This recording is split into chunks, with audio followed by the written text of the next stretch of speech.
What's up, everyone? So I changed my mind about the previous hole being the last hole before I moved. It's actually only 70 degrees today. Feels really nice out, so I had to come out here and dig. So yeah, I'm gonna try to punch a hole right in here and hope for the best. I was gonna try to get someone to help me punch through the cap in exchange for 50% of the bottles, but sadly they weren't available, or no one was available on days that were cooler. They could only be available on the weekend, and honestly I don't want to have to punch through the cap on the weekend. So anyway, go ahead and get started here and I'll let you know what I find.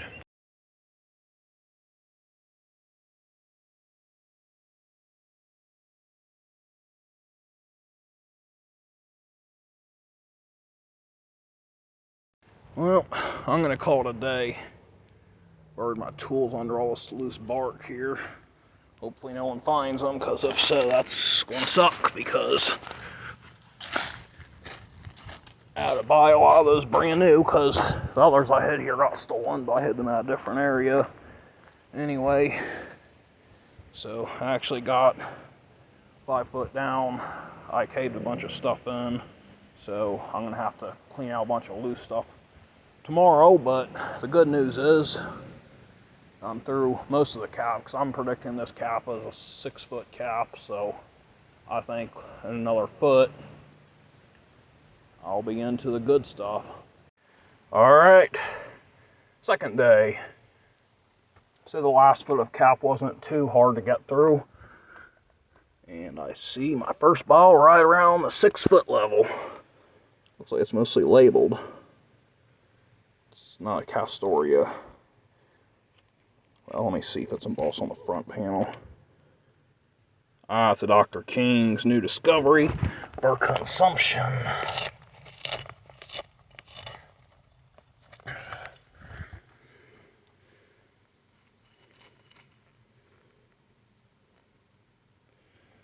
Try it cleaner for you, but it's kind of difficult. I guess that's as good as it's going to get. Chicago bottle. Second bottle. Looks like a shoe polish, so probably a Bixby. If it's a square one, then it's not as old, but if it's a round one, it's older. It is a square one. It's still older than the cylinder style round one, but it's not as old as a round one with this shoulder here. So keep on keeping on. There's got to be at least one local one here that's not a Sounders or other extract, hopefully.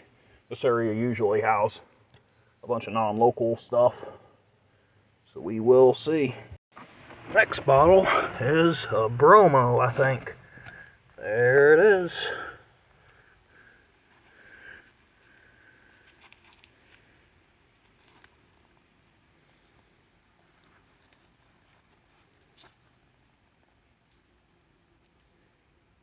Maybe one day I'll dig an aqua one. Got what looks like an early condiment bottle showing here. Oh yeah, it is. It's an early one.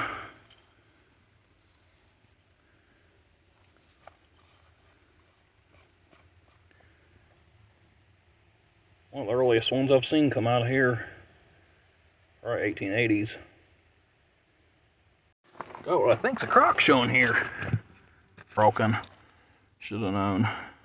So yeah, got to the bottom. So got those three in, of course, a sauce bottle, but that means this is a sparse hole, so hopefully something good turns up. I mean, all that digging for those four. Another bottle showing. And also, there it is. Porker.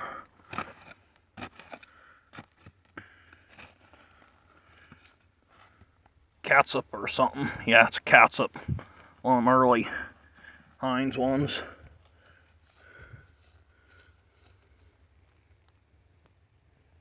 H.J. Heinz 7 patented. And it has that barrel shape to it. Always keep those. So I hit something that has me excited here. Got amber base showing here. Now, I think it's amber anyway. It could be green. So I'm going to check it real fast and see if it has a kick up or not. So it's not amber at all, it's green. So there's a green kick up base, so that tells me it's a wine bottle. I didn't film it because I thought it was just the regular standard wine shape, but it's actually shaped differently, so. Oh, it has a label too. Well, if I can preserve it, maybe get some ID on it. Yeah, it has a nice lady's leg shape. So, I think it's a keeper just because of that. I mean, it doesn't really fit with my collection, but since it's different, it might fit in someone else's. Here's probably the first local bottle. That's probably a slick or label only. Let's see if the label is there. Nope, no label. Okay, hit a bottle here. Okay. Ah, that big old cork top, I'm going to say Dr. Pierce's Golden Medical Discovery. There's another Dr. Pierce's bottle too, but I can't remember the name of it right now. Several different variants of it.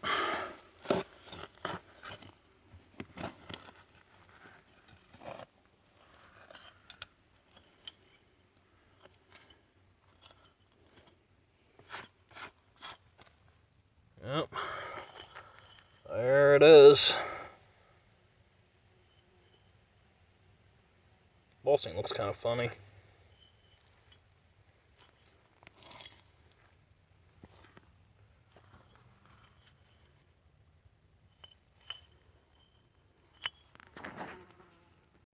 Oh, found this. This is a really interesting doorknob here. Never seen one that size before. Okay, I got something else showing here. Hoping this is a good one. I can't see the bottom very well. But maybe something other than a wine. I can't tell because it's just so far in there to where I can't see the bottom. So the bottom doesn't have a real kick up, but it does look smooth, so that's just wine.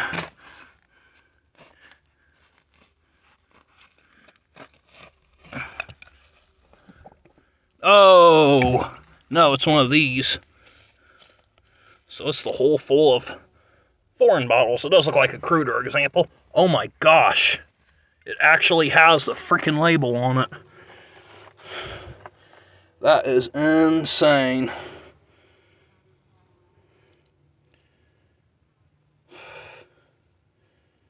I'm going to have to try to preserve this one, because I've never found one with a label that good ever. It may come off, but I'm hoping I can preserve it, because that's really cool. That might make this more common bottle easier to sell. I don't collect foreign bottles, but some people do. Got another bottle here. Okay, collared lip. Side panel has nothing, so I'm not sure, because I thought Dr. King's had embossing on the side panel, so it's not Dr. King's and it's not Caldwell's, because Caldwell's don't have panels, if I remember right. So maybe it'll be something less common if it's embossed. It might not be. Maybe bigger. Okay. Now I'm thinking it could be a Dr. Miles. Dr. Miles Nervine or Heart Remedy. Or Slick. Oh no, it's embossed. Yep, Miles.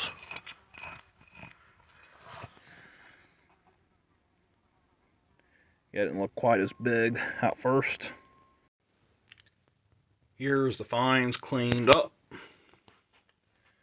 So the first three came from the old hole. Found all this in the loose pile, except this one. I just forgot to take it for some reason. First is a Hero Cross fruit jar insert. It's kind of interesting. It's milk glass in the center, but then the outsides are almost clear looking, but they have some stuff on them still. Then we got a Woodbury insert, or lid, I mean. At least I think this is what that is. Or, said that backwards. At least I think that's what this is. It does have a chip there, but brought home anyway. These two are, well, this one's a teapot lid because it has that little hole in it. I'm not sure what this goes to. It's kind of different looking. Looks more like milk glass, really.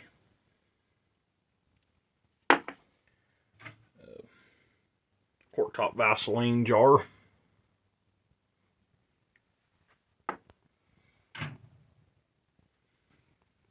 Whatever this cobalt is has such weak embossing, it might as well be slick. Because I can't read it.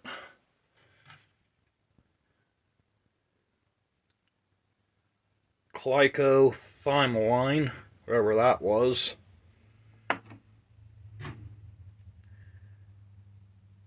John Wyeth and Bro, Philadelphia. Whitmore, Boston, slightly earlier variety. And a bromo, of course. Wouldn't be a normal dig without digging one.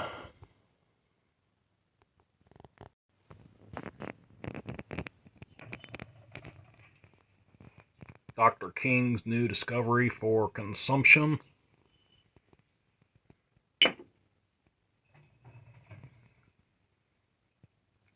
Dr. Miles restorative nerving.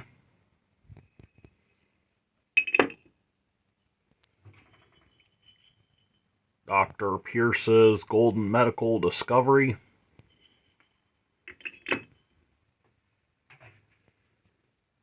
Bixby.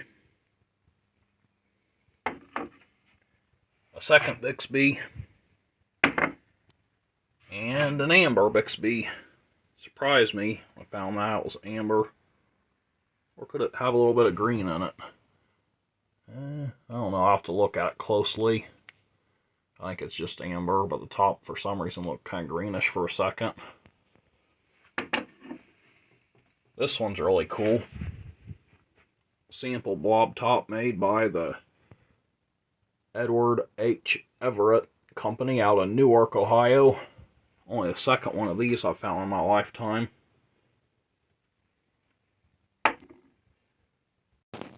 Final row. Barrel style Heinz bottle.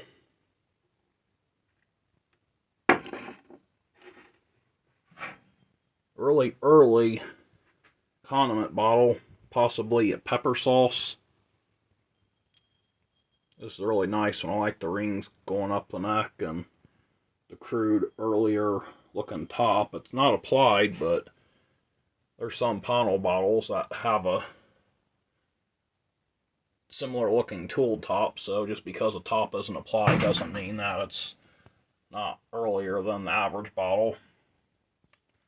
In fact, I would say that's the earliest bottle of the dig. Unless that line in the center here is older, I don't know. Anyway, this one was made after 1902 at least, or right at 1902. Has a patent date somewhere. It's in the back there. April 4th, 1902. It's a really interesting looking one. It's not a full quart size, but it's almost a quart. Has smaller embossing than the previous one did, and the top smaller than the average milk bottle, so I think this is a 10 top. Then I thought this was something boring when I first saw the concave base, but I was surprised when I pulled it out, and it was a squattier looking line. It has an applied top, but that doesn't mean anything because it could be foreign made, so I don't know. Because they made foreign made bottles applied top into the 1900s, I believe. And lastly is the best find, in my opinion anyway. Just because probably won't find another in my lifetime. So the bottle itself is very common. Almost every digger who has dug a dump from anywhere from 1900 to 1910 has dug one of these before. A common bitter quill bottle.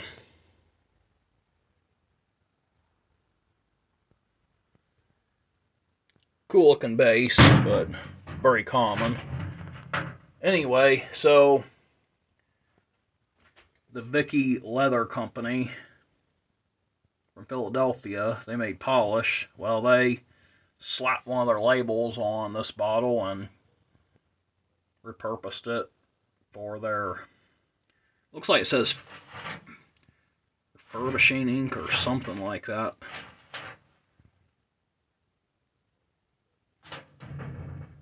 But it's from Philadelphia, so it's an interesting American-made